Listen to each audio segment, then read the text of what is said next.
Cillian Murphy. You star in and produce Small Things Like These, based on the 2021 novel about a coal merchant who is confronting the reality he discovers in a convent in his town. What most stood out to you from the book that made this story appeal to you, not just as an actor but as a producer? Well, like it's a seemingly simple story, but on inspection, when you really look at it, it's very, very complex, and it's poking at a lot of really big themes that are interesting to me. I thought it was an excellent character study of a man who's wrestling with an awful lot of issues, personal and societal. And I really felt like that audiences would connect to this, and which they have done so far. So fingers crossed. And it's all about the Magdalen laundries that existed in Ireland for many years. How much did you know about them before you read the book? Growing up, you mean? Yeah. Not too much on honestly, because it was sort of like there was like this weird cognitive dissonance in Ireland, where we kind of knew this stuff was going on, but we didn't know it was going on, and it was sanctioned by the government, but it was quietly disappeared. It just wasn't spoken about. And I mean, like I'm 48, so like I had a foot in both versions of Ireland, the very, very conservative, very religious um, Ireland that existed up till about 20 years ago, and then now the very progressive liberal country that we have today. And so I kind of recognize both worlds. So um, it was they only closed in 1996, which is kind of staggering. So there's a lot of people walking around today, and this it was a lived experience for them. There's a lot of almost any Irish person you talk to will have know someone who was affected by it. So it really, really ran deep in our society. Um, and I think art is a gentler way to look at these kind of traumatic events, than a lot of commissions or reports that nobody reads. Really, this is a way that we can look at it in a sort of, yeah, a more oblique way, hopefully. And Enda Walsh wrote the screenplay, and you've worked with him before. How did he end up coming on board the film? He was the first person I thought about when I read the book, as a to adapt it because I know him so well, because we share such we have this very similar tastes, and because he's a brilliant writer, and I knew he'd find the space in the novel for the audience, and I knew he'd be able to write for me for the character. Um, and he had read the book and was a huge fan of Claire's writing, so he understood the world, and he wrote it really, really quickly. And how did director Tim Milans come on board? So Tim, I had worked with on Peaky Blinders. He directed season 3 of Peaky, and I knew from working with him on that he was a really special director and a really true artist. And he didn't seem like the obvious choice for this, given that he's Belgian. But I always think that, sometimes a different perspective on an Irish story can be very helpful, because you don't have that necessarily have that baggage, and you're able to look through the scrim, with fresh eyes. And he's just an amazing storyteller and amazing with actors. And you shot the film on location in New Ross in County Wexford, where the story takes place. What made that location, shooting in the actual place, important to the story, and what do you feel like it contributed? Well, the town is a sort of a character in the novel, and it just felt like the obvious choice that we would shoot in the town. It had never been used before as a location, but it's kind of beautiful. There's this huge river in the middle that's vast, like very powerful and quite ominous. And then there's these really sloping hills all the way down to the river, and then there's spires everywhere. So it has a really strong atmosphere, and it photographed beautifully. And then, of course, you're shooting in the actual place where the story is set, and we didn't build any sets. Everything is a real location, so it added to the authenticity of the story, hopefully. And what is it like bringing a film production into such a small town, a relatively small community? Oh, it was great. I mean, they really loved it and they really got involved and they were tremendously helpful and supportive of it. And a lot of the sort of youngsters, the young actors we cast from the local area, so we felt like we were trying to involve them as much as possible.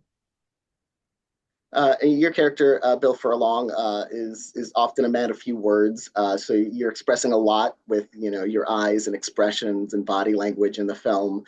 Is it challenging to convey kind of the interiority of a character who is so soft spoken and kind of doesn't wear his heart on his sleeve quite as much? Yeah, it is, and it's a real challenge, one that I really love. Trying to just think the emotion or and be the emotion and sit in the emotion rather than talk about it. And I think the camera does read that, and I needed a director that could allow me to do that, and a writer that could allow me the space to do that. It doesn't suit all films, it doesn't suit all types of storytelling, but for this particular film, it's a very recognizable Irish trope. Irish tr male trope is that silent, deep thinking Irish male from a country, particularly from a rural background. So I kind of recognize the type. The film explores themes of moral responsibility. There comes a point where Bill can't deny the truth that he sees in front of Mhm. his eyes, and he has to decide what to do with that. Which goes to the question of whether we're responsible for each other just in general as human beings. How did you feel about those ideas as they were presented in the book and in the film? Oh, I mean, I feel like it shouldn't be dogmatic. I feel like it shouldn't be prescriptive. I feel like it should be an examination or a sort of uh, kind of a provocation to the audience to sort of challenge them as to what would they do or what would you do if you were in this person's perspective point place. And uh, it's kind of like on a spectrum of innocence to complicity, where do we all stand? Do you know what I mean? When things like this take place, or we're living under this sort of oppression, and so there's all these big themes happening, and but it's all done, I think, in a very, very subtle way. I hope, and in a very gentle way. But what we're finding is that when the lights go up on this movie and the credits have rolled, everyone stays seated and everyone is talking about it. And they continue to talk and talk because the beauty of the movie is that it really starts when the film ends. That's when the real story starts. And it's caused an awful lot of discussion, not just in Ireland, but everywhere it's been shown. And I'm really proud of that. And what kind of reactions have you gotten? Have any surprised you? The way people look at the story, and where what they might, the decisions they might make. Yeah, people have an awful lot of personal sort of connection with it. I mean, in Ireland, like there's people walking around who had this was a lived experience for them. There's people that don't know who their mother and father were because of what the church did and separating them, and there's people that were born in the laundries, and then there's people that were sent to America, and then there's many, many, many stories, and then of course, this isn't just a universally Irish story in terms of the church and its control. I mean, we've seen what's happened in Canada and in Boston and in Europe, and it resonates all over the world. But yeah, people are very, very, very some people are very, very invested in it, and it touches something very, very raw inside of them. As an actor and as a producer, what do you look for in a project that makes you eager to pursue it and really spearhead it? Listen, it's totally random, really. I read an awful lot of books, and I'm always looking for material. Um, but I suppose that for me, I'm looking for stories that have a human dimension. I'm really looking for stories that are about real human beings, and just how difficult it is just to be alive. How difficult it is to get up in the morning and just put your one foot in front of the other, and how difficult it is to make a living and how difficult it is when you're under pressure, the simple pressures that life exerts on people. All of these things I'm really interested in. Now, that might happen in a horror genre. That might happen in an alien genre. I don't know, but it has to have a human dimension to work. Now I write for an awards website, and of course, you just won the Oscar for Oppenheimer earlier this year. Now I know Yeah. that's a whole gauntlet. Every process, the media appearances, interviews, and award shows. What's it like the morning after when all of that is behind you and you've accomplished this? Yeah, it's a good question. I really can't answer it very satisfactorily. I think I don't. I mean, it feels so recent to me.